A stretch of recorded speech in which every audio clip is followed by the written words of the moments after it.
নমস্কার। অন্নপূর্ণা যোজনার যেসব উপভোক্তা এখনো টাকা পাননি, মানে যোগ্য উপভোক্তা, যোগ্য সবাই জানেন কারা যোগ্য আর কারা অযোগ্য তাও জানেন। আমি এই ভিডিওতে সেটা নিয়ে আর আলোচনা করছি না, কিন্তু যেটা আলোচনার মূল উদ্দেশ্য, পশ্চিমবঙ্গ সরকার পরিষ্কার জানিয়েছেন যে বা যারা ইতিমধ্যে ফর্ম ফিল আপ করেননি তাদের প্রত্যেকের উদ্দেশ্যেই বলবো, তাড়াতাড়ি ফর্ম ফিল আপটা করুন। চেষ্টা করুন অনলাইনে ফর্ম ফিল আপ করার, না হলে অফলাইনে করুন। আর দেরি একদম নয়, কারণ পশ্চিমবঙ্গ সরকার 15 তারিখের মধ্যে যেসব ভেরিফিকেশন বা প্রসেসিং এর মধ্যে আছে বা যেসব ফর্ম রিজেক্ট হয়ে গেছে তাদের উদ্দেশ্যে বলি যে আপনারা যাদের রিজেক্ট হয়ে গেছে তাদেরও ভেরিফিকেশন হবে। আপনার বাড়িতে সরকারি কর্মচারীরা যাবেন।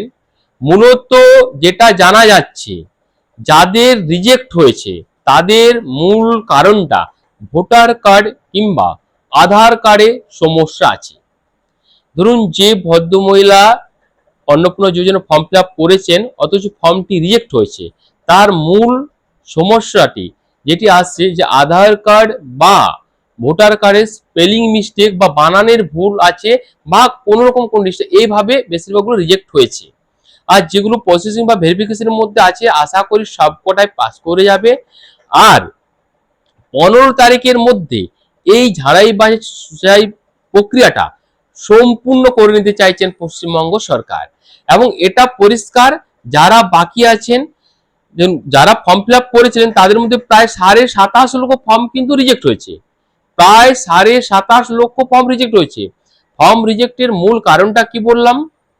মূল কারণটা হচ্ছে ভোটার কার্ড ও আধার কার্ডের স্পেলিং মিস্টেক বা এই গোলমালের জন্য বিশেষ করে হয়েছে। অনেকেই বলছেন যে 3 তলা বাড়ি বা গাড়ি আছে, বাইক আছে, এর জন্য হয়তো ফর্মটা রিজেক্ট হচ্ছে। একদম না। 3 তলা বাড়ি, গাড়ি এর জন্য ফর্ম কোনো অবস্থাতেই রিজেক্ট হচ্ছে না।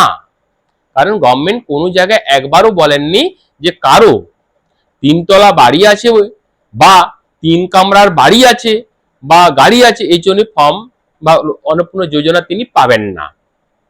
তাই আর যারা এখনো অবধি ফর্ম ফিল আপটা করেনি তাদের উদ্দেশ্যে বলি, 10 তারিখের মধ্যে অবশ্যই ফর্মটা ফিল আপ করুন। কারণ 15 তারিখের মধ্যে সব ঝাড়াই বাছাই হয়ে যাবে এবং 20 তারিখের মধ্যে সবাই অন্নপূর্ণা যোজনার টাকাটা পেয়ে যাবেন। ডাইরেক্ট ডিবিটির মাধ্যমে যারা পাচ্ছে আর কি, সবাই পেয়ে যাবেন। তাহলে দুটি জিনিস মাথায় রাখুন, যাদের রিজেক্ট হয়েছে তারা চিন্তা করবেন না, তাদের বাড়িতেই অবশ্যই সরকারি কর্মচারী যাবেন।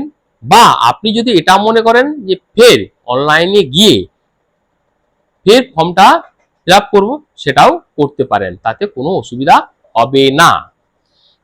আর যারা এখনো করেননি বা করে উঠতে পারেননি তারা অবশ্যই ফর্মটা ফিল আপ করে দেন। অন্নপূর্ণা যোজনার টাকা 20 জুলাইয়ের মধ্যে সরকার চাইছে সবার অ্যাকাউন্টে পাঠিয়ে দিতে।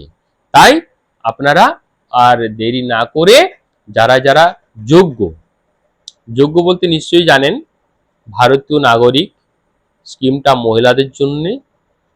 তাই আপনারা তাড়াতাড়ি ফর্মটা ফিল আপ করে ফেলুন। 20 তারিখের মধ্যে অবশ্যই অন্নপূর্ণা ভান্ডারের টাকাটা আপনারা পেয়ে যাবেন। যাই হোক, ফর্ম ফিল আপ করুন, ভালো থাকুন, সুস্থ থাকুন। এখানেই শেষ করছি। জয় হিন্দ, বন্দে মাতরম।